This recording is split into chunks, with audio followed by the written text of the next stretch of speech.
Mark and I are going to go to the bar after. We are live. Hi, everybody. Nicole here. Let's play a quick little video about our topic today.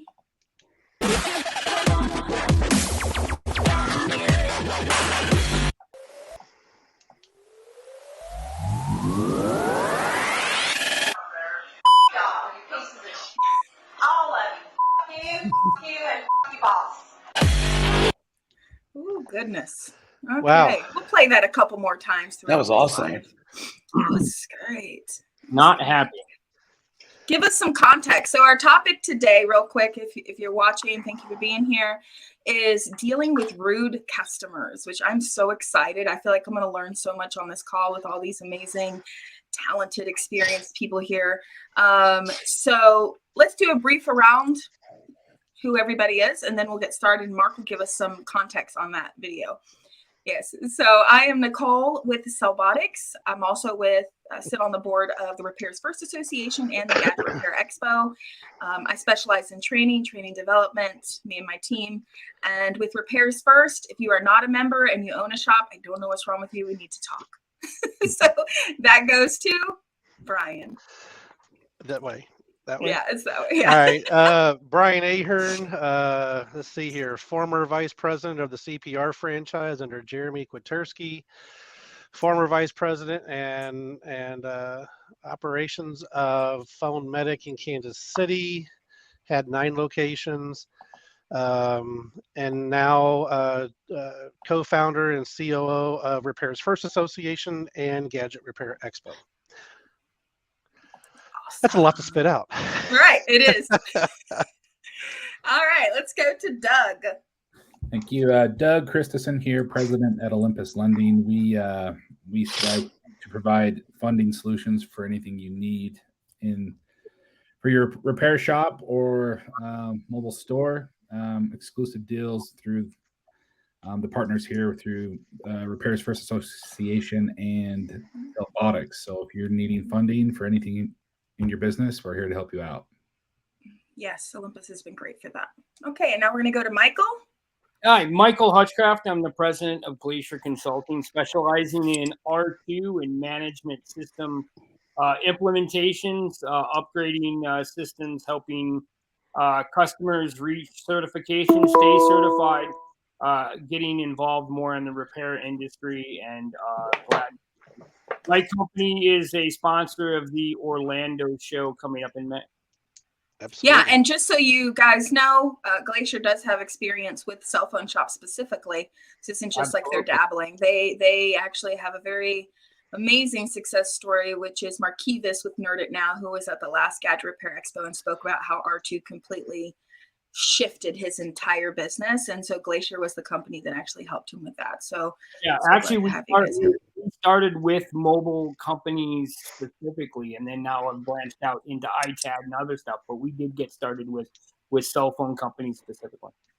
Oh, awesome. Okay, and then last but not least, if you don't know Axiom Armor, Mark. It's the same as not knowing the Gadget Repair Expo. I'm Mark Pauly. With Axiom Armor, we manufacture and distribute wholesale accessories. So mainly our core product right now is our screen film with our screen film machine, which is now in over 1,000 stores. So I'm very blessed to have each of you that are watching as customers. Mm-hmm. And also with Phone Axiom, I love the word Axiom if you didn't know. And that's a soon to be franchise of repair shops. At the moment, we have our one store in Lynchburg, Virginia, and one in Bedford, Virginia. So that's why I'm, I guess, on this call, is because I do have a lot of repair experience as well and dealing with people. Yes, thank you for being here. Thank you all for being here. So, Mark, let me play this video one more time because we have a lot of new watchers. So let me just play it one more time. Back it up before I. All right, here we go.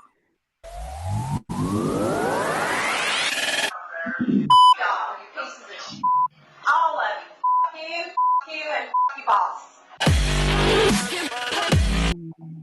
All right. So, Mark, you provided this to us. You want to give us a little context of what happened here? Yeah. So this was a video that just a little Marky P short film, and that's who I am, by the way.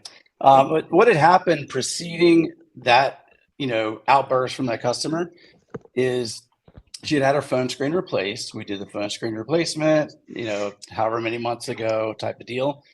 She drops it, breaks it again, brings it back, wants it fixed under warranty, and, and explaining this is not a warranty item.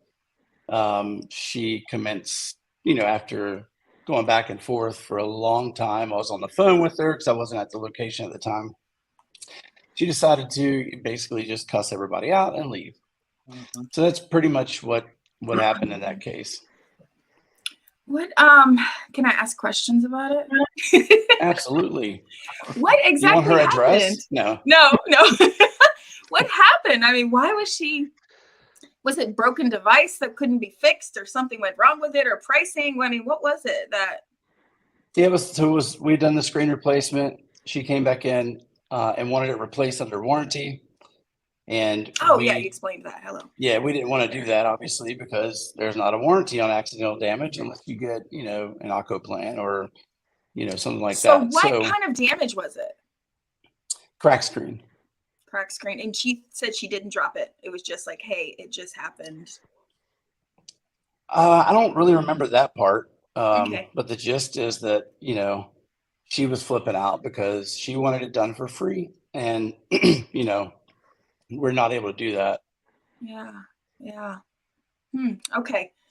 Anybody else have any questions about that? I'd like to point out that the two people from your company there, they were very calm, which I know helps the situation to stay calm in that situation.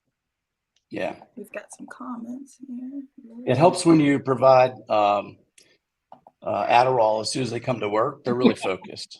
It's a joke. Bad joke. So I can really relate to that experience.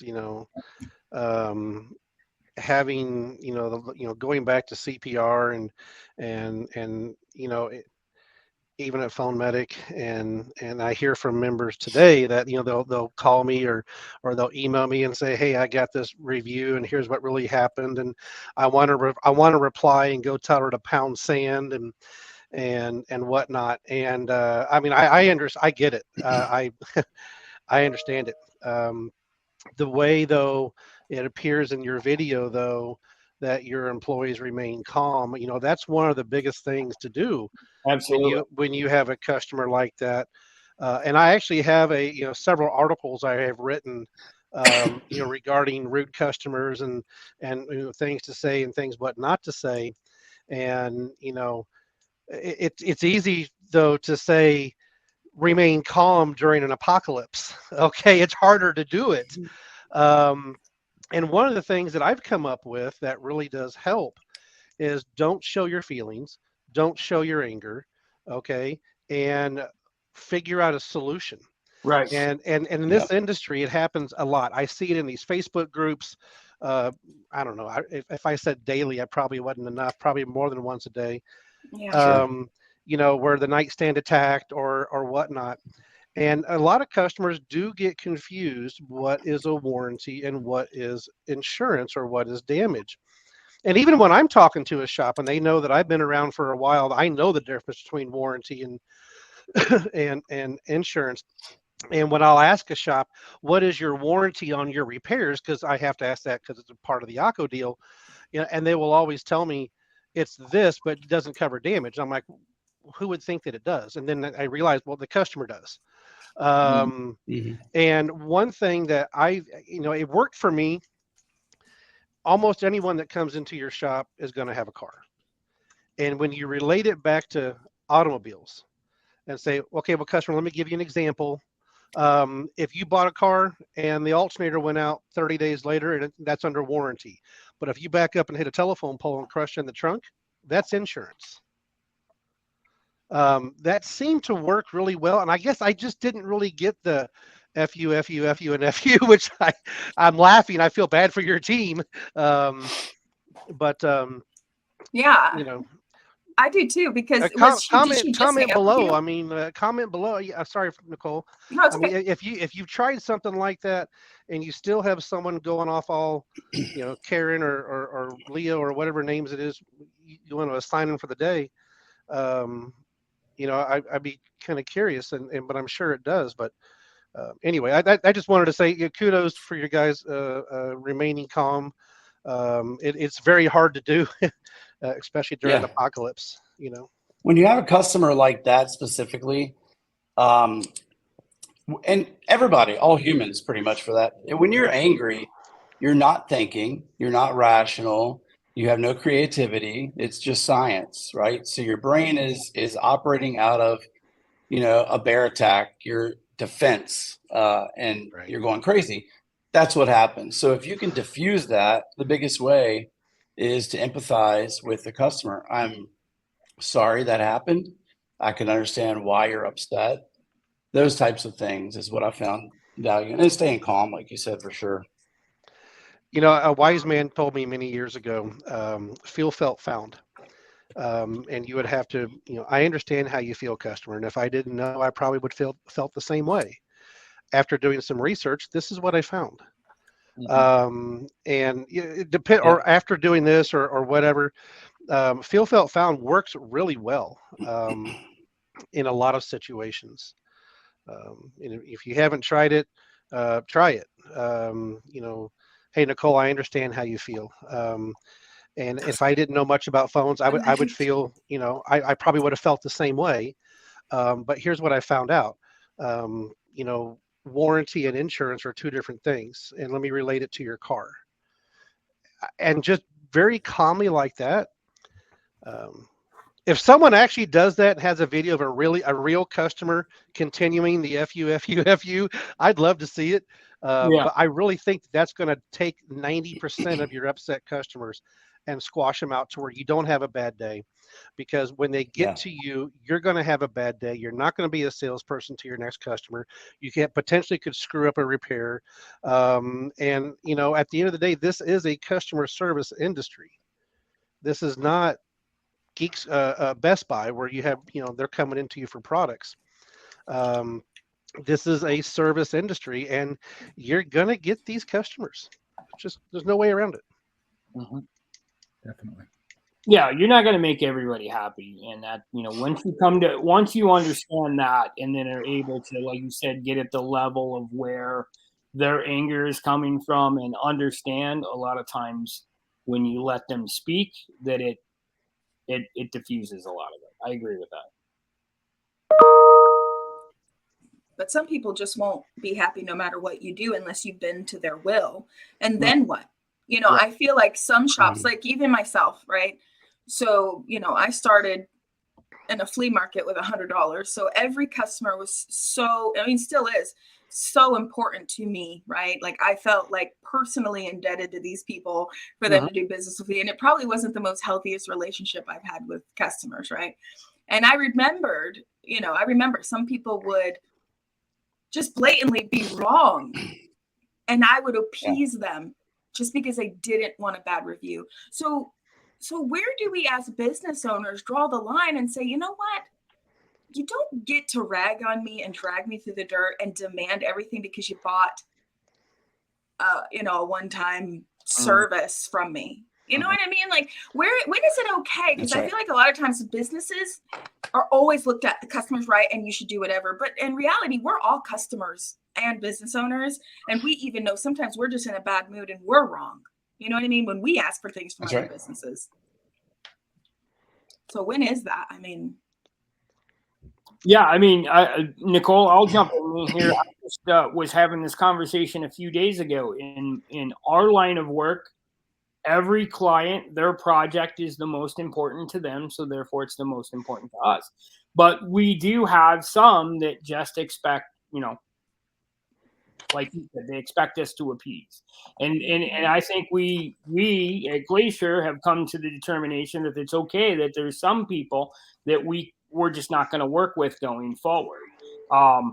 We do what we can, and obviously we want to keep every client that we can, to build our business. But if it comes to that point, I think we just have to set the expectation. If the expectation is met by you, and they won't come to that expectation, then I think you've got to stand off, and it's time to move on. Right. Yeah, I think you hit the totally nail on the head. The one thing you want to do is before they even get to the rude part is the prevention part, which you're exactly right, is setting the expectation up front. I'm going to fix your screen, whatever the case might be. But in that lady, in that video, we're going to fix your screen. It comes with a blah, blah, blah warranty. It is against defects. Accidental damage wouldn't be covered.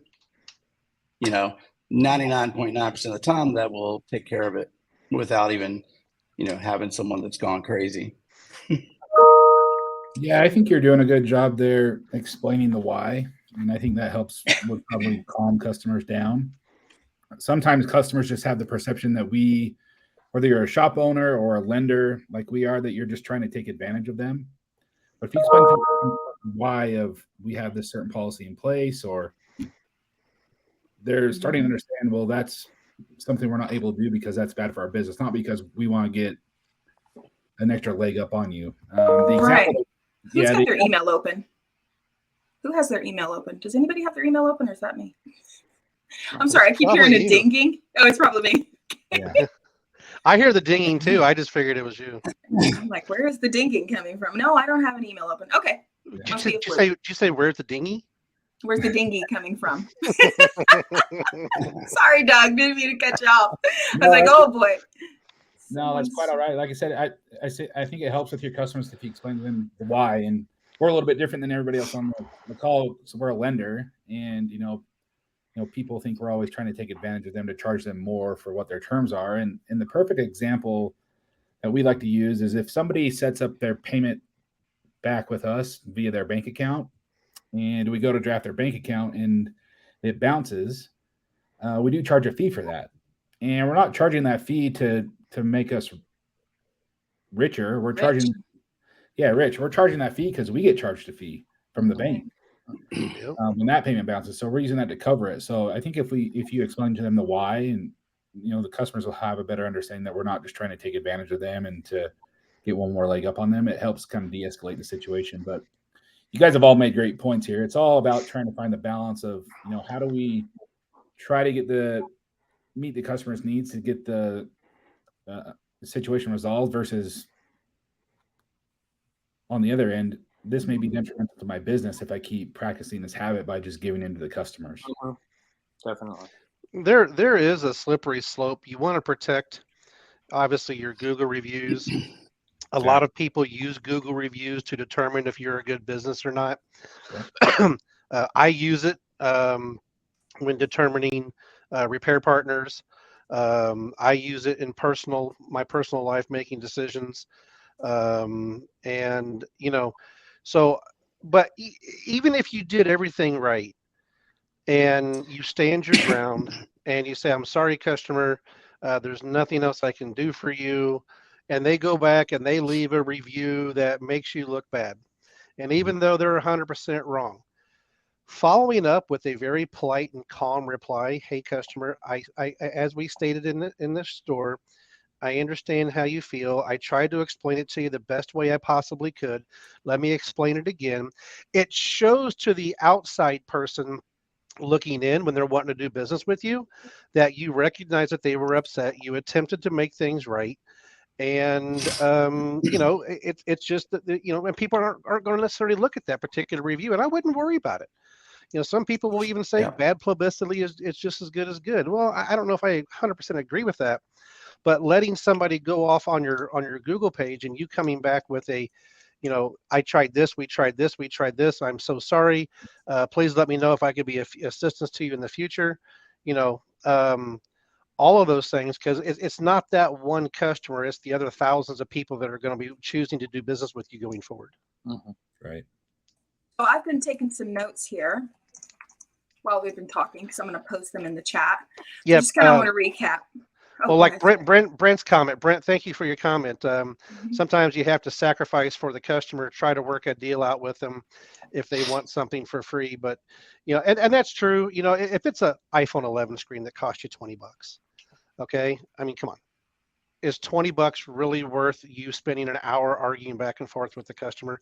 If you have one out of 100, it's $20, a little bit of time. I would, I look at everything as, what is this going to cost me if it goes to national news or whatever? Okay, Right. what's it going to cost me? If it's not going to cost me anything, and I can follow up with a really good educated reply on, hey, we tried this, sure. Then take the hit, take the Google review. If maybe if your team did something wrong, or maybe you're a little sarcastic with them, or maybe you yelled back at them, or you were condescending, or you were over talking them, or you weren't letting them speak. If you didn't do everything right, then might want to give in. Right. Yeah. So I've got number one, repeat what they say to them. I find a lot of times that you're not going to tell the customer, oh, I heard what you said, but you're going to tell them you heard what they said by repeating, okay, this is what your issue is. This is what happened. I hear you. Right? And I say that, like, that's what I say. I say, I hear you. This is what you told me. You told me that, you got the phone fixed here. It broke within the first 3 weeks when you dropped it. And this is why you're upset. And this is why you want it done for free. Right. And you think that the warranty was covering that, right? Acknowledge that they're upset. I think that's important, because when someone comes to you, they have a certain type of energy about them. And when they're upset, their energy is kind of like a wall. And the worst thing you can do is just act like you don't even realize they're upset. Yeah. Like they're pissed off and you're just like, yeah, no, it's not covered. That's when you get, what the are you doing? You know what I mean? So it's like, I get you're upset. I'm so sorry you're upset. And I feel like that's hard for us to say if we feel like we didn't do anything wrong, but we're representing our business, right? Use their first name. There is literally psychology out there about people love to hear their first name. Like I even do it with people that I work with every day. Like sometimes I'm like, hey, Brian, and it's because people like to hear their name. It's literally, it's a psychological thing. So, Kelly, I'm so sorry that you are upset. I hear what you're saying. This is what you're telling me. This is what happened. Am I understanding what you're saying? Just that is going to de-escalate them so much, just because you've broken it down in that whole scenario. And then stay calm, always be the bigger person. You can never not be the bigger person. And that for me is kind of hard sometimes. But used to be, not anymore, but just always having to be the bigger person, right? And then accepting when you're wrong. And if you are wrong, take it. Take it for the team. Yeah. Okay, I've been wrong. I had I had a deal recently. Nicole, you know about it. I'm not naming names, but it has to do with the Gadget Repair Expo and us setting that up. And I was working with a particular person that's going to be providing services there, and signed a contract and paid a deposit. Well, where I made a mistake is I didn't read the fine print of the contract. Verbally, I told them what I was wanting, and I asked them for a price, and they gave me that price. And then I trusted that person to not read the contract, and I signed it and gave them a $2,000 deposit. I mean, it's a very small deposit compared to what it was going to cost. 3 days later, major problems. I'm like, oh my gosh, you told me this, and now you're telling me this, and now you're telling me this. I could have very easily just went, and my friends say it, going off on all Brian, on someone. I very could have easily done that, and I didn't. I wrote out a very methodical, on this date, this time, this is what I was told, on this date, this time, this is what I was told, on this date, this time, blah, blah, blah, blah, blah. And within 45 minutes of that email, I got my refund. But if I would have went back to them, being rude and condescending and hateful to them or whatever like that, they wouldn't have done anything, because I signed the contract. So reversing that with a customer, if you come back to them, like what you guys were saying, and try to talk about it, and not be condescending with them, or call them stupid, or even even the body language. Oh my gosh, body language. There are so many things your body language can say without the words coming out of your mouth. We're finishing up a body language course right now that goes Yep, on the we are. RFA Robotics platform. Right. And it is just amazed how deep you can go with body language and how much you can just shift small things in your body to make other people perceive you differently. Yes. It's great. Yes. There's a lot that goes into it. And you know, you guys all hit the hammer on the nail. You know, most importantly, if anybody out there is telling your employees don't take it personal, stop. Stop saying don't take it personal. It is personal. If the customer's coming at you saying that you suck or you're doing this or your smell or you're fat or whatever, you're going to take it personal. And it's okay. We're not saying to hide we're not saying to don't take it personal. What we're saying is that don't let the customer know that they've affected you. Yeah, Right? that's hard. It's customer service, and it's not a job that a lot of people really want. And quite frankly, if you're watching this video and if you're sitting there going, Brian, I just can't be that person, that's fine. Hire someone that can. You know. Completely agree. So do you guys want to add any more to this before we talk about the expo? I think we covered a lot on how to deal with Yeah, that was a lot. Yeah. That was about 1/3 of my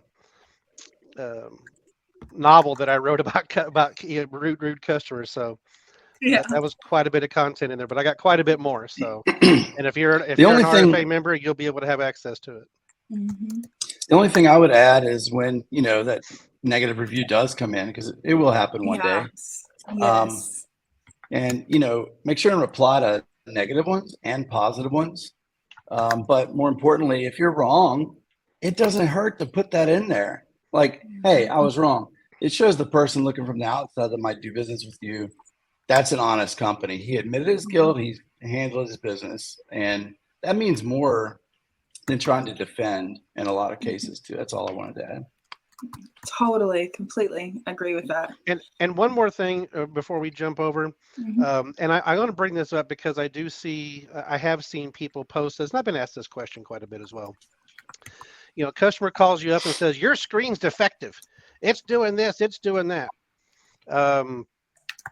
The last thing that you really want to do is argue with them over the phone. Hey, I'm terribly sorry you're having that experience. Bring it on down. Let me take a look at it and see what's going on, and we'll get to the root of the problem. Solved. They come in, Right. you diagnose it.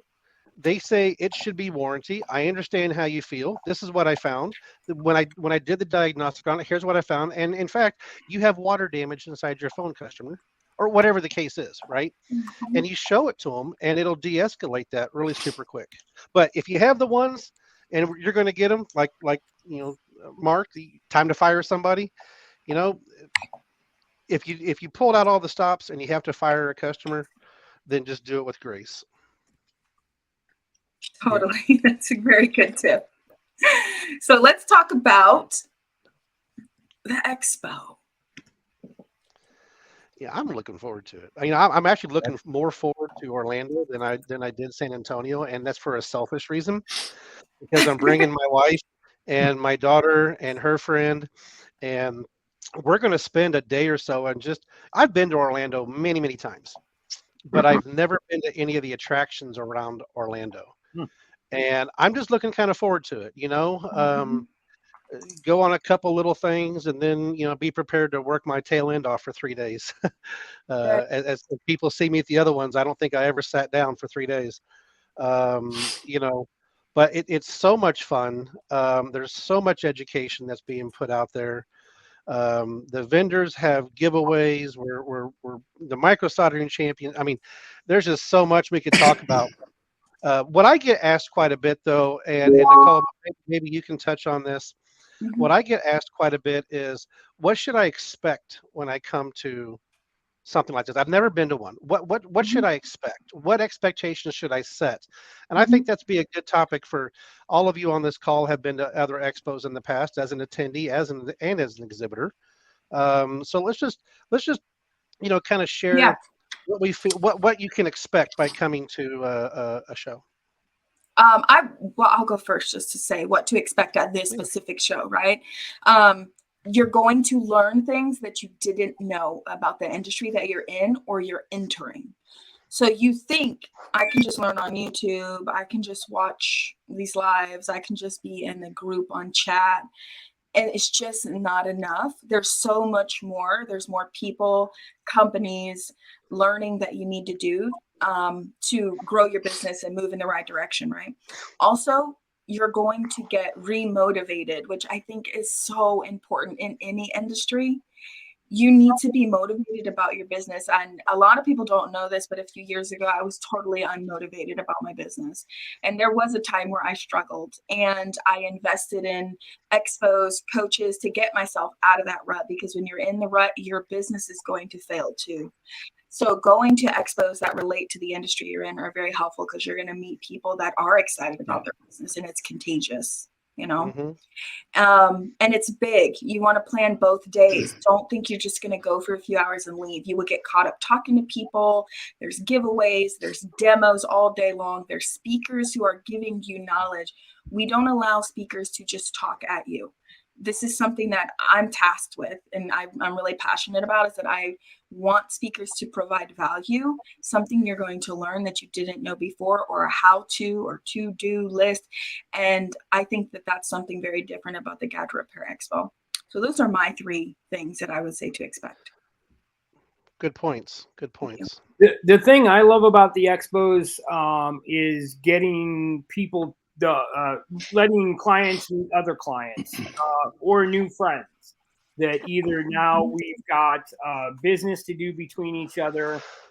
Maybe they're just solving problems together. You know, this is what my company did to solve this issue. Maybe it'll help you. Sometimes there's new software or something that somebody's not aware of, and just having those casual conversations can turn a business around or help them expand. And that's kind of the relationship part is what I really like about the expo.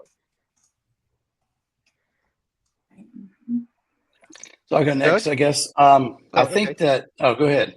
No, you go ahead, Mark. I didn't know who wanted to go. So there's two different reasons, really. Is you're in really a room full of a lot of brains, whether it's other vendors or whether it is just people passing by that have different ideas, and you can all work together to really get new and fresh ideas of how to ways of doing things that might benefit you or what have you. But also as a vendor, a time to showcase what you've learned and things that have worked, in the past for you. So those are the 2 things: is showcasing and also learning. I love that you touched on a vendor's expectations.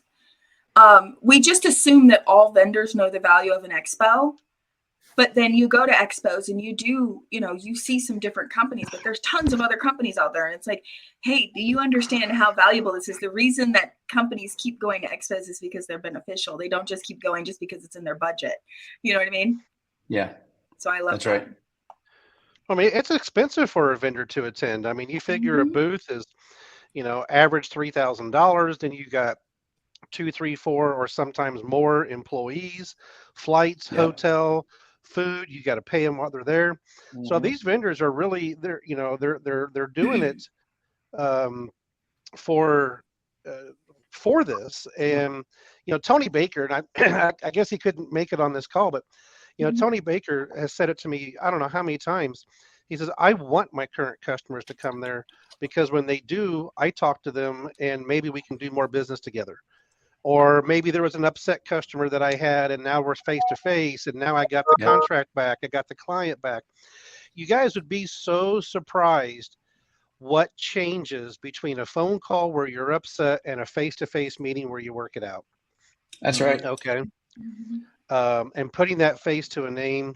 And even, I'm going to have fun here for a second. Even Dustin Mahathany and Repair Babe, they hugged it out. I mean, who saw that coming in San Antonio? Okay. I've got a picture of it, Dustin, and I'm not going to let you live it down. But no, I mean, owners, you repair shop owners, whether you're wanting to come in the industry or you're a single unit operator, or you're, and you need to get to that next level, come talk to the people that have done it or are doing it. Listen to what they're doing and see who they're partnering up with. Talk to, Doug and Mark and all of us. I mean, just ask us for time, and it's basically free. Yeah. Mm-hmm.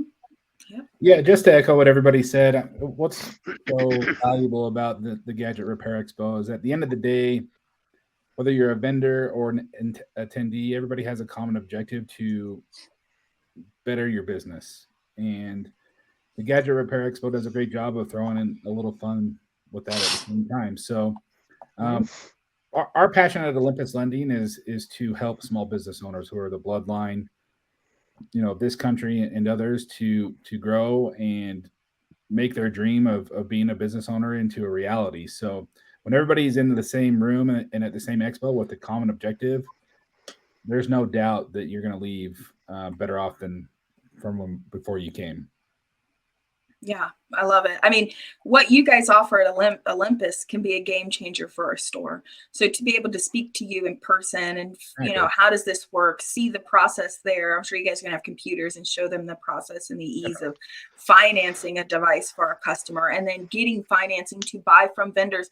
There's literally deals done at the show because you can negotiate in person. Yes. And now, funding there. So you can literally go over, talk to Doug about funding, and then go over and make a deal with Tony and with IG and, all these different vendors right there at the show, and I think that's really great. For sure. Yeah, we're going to have a little bit of fun, the after party and the laser show. We're not, we're going to focus more on people just hanging out and having fun after the expo. Mm-hmm. But I mean, I've said it, I'm just repeating myself if I say it again, because I don't think I can say it any better. You're going to get out of it just as much as you put into it.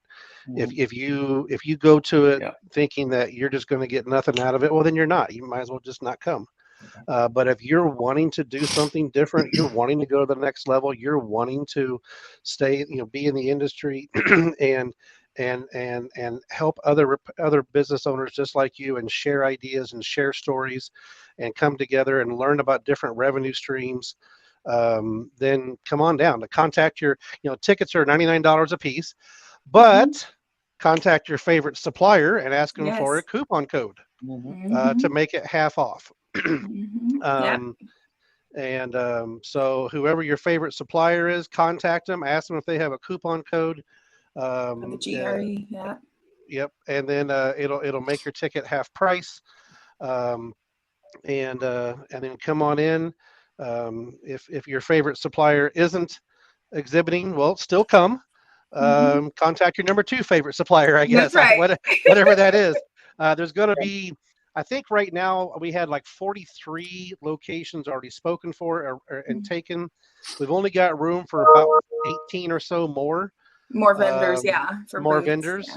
So that's all the room that we have. And once the last booth is sold, there's, just like it, back in Atlanta, once the room is taken, I can't make any more room. So, it's going to be an awesome show. Yeah. I feel like I also want to add in here about Michael speaking, because so many people are. R2 has been a buzz in the industry for shop owners, really understanding why, how to make money once they get it. If they do this, are they just left alone and they don't know how to make money? Me and Michael did a live with the RFA members a week or 2 ago, spent an hour, and Michael literally broke down the whole process for them. Another benefit of being an RFA member, I'm just going to say it again. And so, you're going to do the same thing at the expo. So you're going to have about 20-30 minute speaking spot, and you're going to be speaking, but then you're going to be at your booth. Absolutely. And you guys are a sponsor, and so you're going to be there breaking this all down, answering any questions. Absolutely. Yeah. One of the things I love more about this work is just talking. So I talk for a living. So I'm open to talking to anybody about any questions that they have. Even the idea is to the more information we get out it makes R2 and the other systems stronger. So even if somebody's not ready now, or even, hey, Michael, I'm not going to use you, I know somebody else, but let's have those discussions so you understand the facts and what you need to get ready for. And yeah, that's the whole idea being behind what I plan on talking about, and then having those off conversations with anybody who wants to either come to our booth or just stop me in the hallway and let's talk about it. Right. And I wanted to touch on two more things. So the second one is Mark gives out a ton of sample film. I know that because I still have the same film on my phone from like 2 previous shows, and it still works. I've dropped my phone a ton of times. And so if you want to know about accessories, like definitely see Mark for sure. And get a free screen protector. Ooh. That's what I got. I was like, oh wait, is he going to do free this year? Maybe I spoke wrong. I think you sent a ton of people over, because I had a line at one point. I was like, oh my, I can't do anything but install screen film right now. So I think you were like, go get that freebie. Thanks. Right. Oh my goodness. And then just lastly, if you're someone watching and you're a recluse personality and you're like, man, I can do tech all day, but talking to people, not my thing. You can just literally come. Yeah, you should really come, and because you're going to feel at home, Yeah. because half the people there are the same way. And you can just walk up to anyone and just talk to them. Even, us here on this, and you see us all the time. I can tell you how many people just walked up to me and like, I just wanted to meet you. I'm like, okay, that's cool. And I'm like, tell me about yourself. And literally that's how deals were done. And just, I do the same thing too, so you don't have to feel like you have to have a reason to talk to someone. You can just say, hey, I just want to, what do you do? It's like a lead question. Hey, what do you do? Like I like people struggle with that. Like, how do I even start a conversation with someone walking around and not seem weird? Well, some of the brightest minds in the industry are going to be doing something there, Nicole. I know we don't have all the details flushed out, but could you go ahead and spill the beans on what we do know so far regarding that mysterious ring in the center of the whole floor? Right. So we are doing our second micro soldering championship. We have 4 amazing judges that their bios are going up on the website as we speak. One of them being last year's winner, Dustin. So I'm really excited about that. He's going to be emceeing. It's going to be fun. It is going to be strung out over 2 days. Yeah, it's going to be a blast. And it's in the middle of the exhibit floor. So when you're hanging out with all your vendors, you walk over, you watch it, you walk back out. There's no reason to go away from your vendors. You're hanging out there and you're watching, you're listening. So this is going to be a really fun event. And bring the family, bring the friends, bring the, employees, because there's going to be a very nice station set up where you can actually practice micro soldering on a system board and take that board with you as a takeaway. Wow. Which I'm going to do. I'm going to set some stuff on fire. I know we're still putting stuff on bios and pictures on the website, but would you go ahead and let the audience know of the 4 judges? The other 3? Because I don't have full names. Hold on one second. I don't have it memorized. Okay. Hold on. Let's see. This is what happens when you're, I know, I'm catching you off guard. I'm a note person. Okay. So we've got Dustin Mahatney, right? Am I saying that right? Yes. Mahatney. Yeah. Okay. Yeah. We have, all of you should know, CRST News. Like, if you don't know Dustin, I don't know where you've been hiding, but Jonathan Rincon with Easy Training. Okay. And then you have Martin. Oh, I don't want to say that wrong, but he is a YouTuber, also does training and different things. That's Easy Fix. And then you have Michael Thomas, and they are with, hold on, let me see the company name. I want to say iFix. Let's see. But they also, they do micro soldering on all types of things. So let's see. He has a micro soldering school. Michael does. Fix Stop. Yeah. And they also Yeah. have a master list of micro solderers where you can actually go and look for a micro solderer that has been kind of vetted and is known in the industry. And so, you'll also have a chance to be listed there. So it's really great. And so we have 3 sponsors of those little boards. They're about so big. Wholesale Gadget Parts, the Gadget Repair Expo, and obviously Fixed Stop Stop. is going to be on there as well. And the really cool thing about it is that when you do solder it and you get it right, it lights up. Yeah.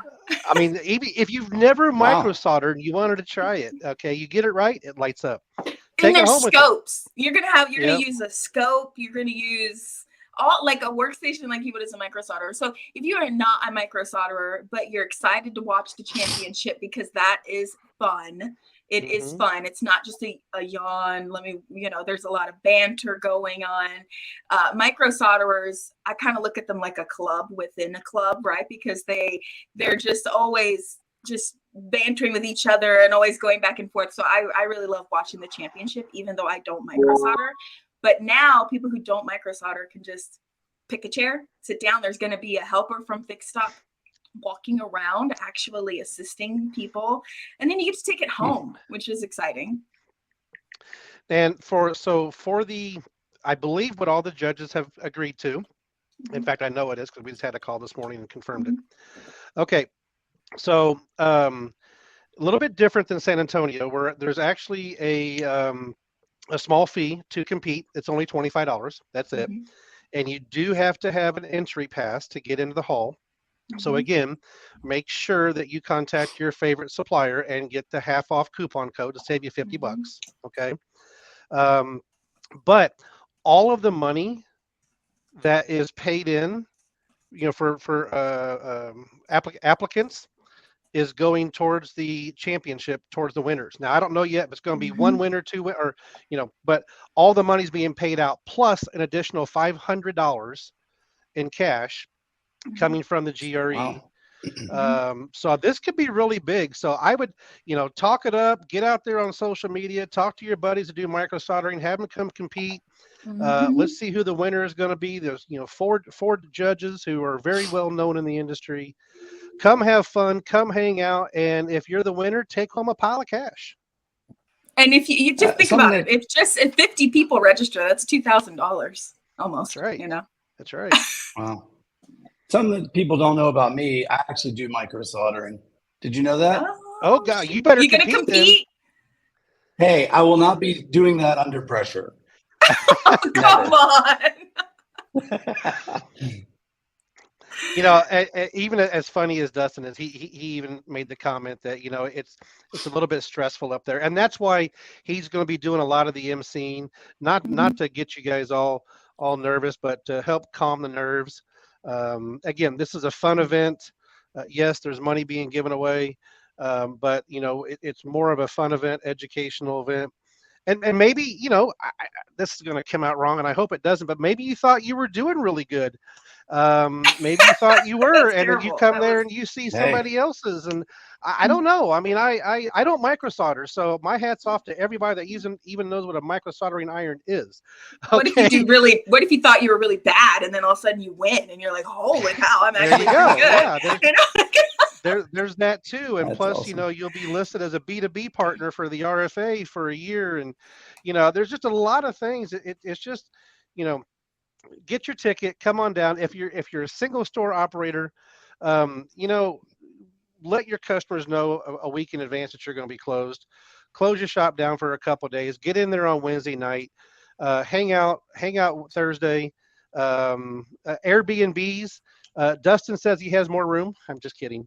I don't know if he does or not, but Airbnb is like, you can get one just for yourself for a lot less than a hotel. So I would get an Airbnb. Bring your employees. If you're an RFA member, don't forget you get to attend for free. So if you are an RFA member and you want to compete in the micro soldering championship, let me know. I'll give you the coupon code for a free ticket. All members get free tickets to this show. And come compete and just have fun and meet other people. And, buy me a beer. So I'm just kidding. That's a joke, but yeah. Yeah. All right. Well, yeah. And Martin, I just posted his YouTube channel in the chat. So if you guys want to go check him out and see what he does, but you can, he'll be there and be one of the judges as well. So you get to meet him in person, hang out with them. They're going to have a booth also and talk about what they do. So there's just a lot going on. I'm excited for this show. So get your ticket. Don't wait. I'm going to try to pronounce Martin's last name. He just pinged me on Facebook. Okay. Organis, Organis. I just did not want to get that wrong. I was like, yeah. no, I'm not. I'm just not. Yeah, company name Easy Fix. Easy Fix smartphone repair. He's got 5,000 followers, so got a pretty good following of people. He's going to be one of the judges as well. Awesome. All right. Well, thank you guys for all being on this live. And if you're watching, we really appreciate you watching. And for those of you that commented, that's great. Thank you for commenting. And we'll see you in 2 weeks on the next live and hopefully at the Gadget Repair Expo. See you, everybody. Thanks for coming on. Bye, everybody. Cool. Thank you. Bye-bye.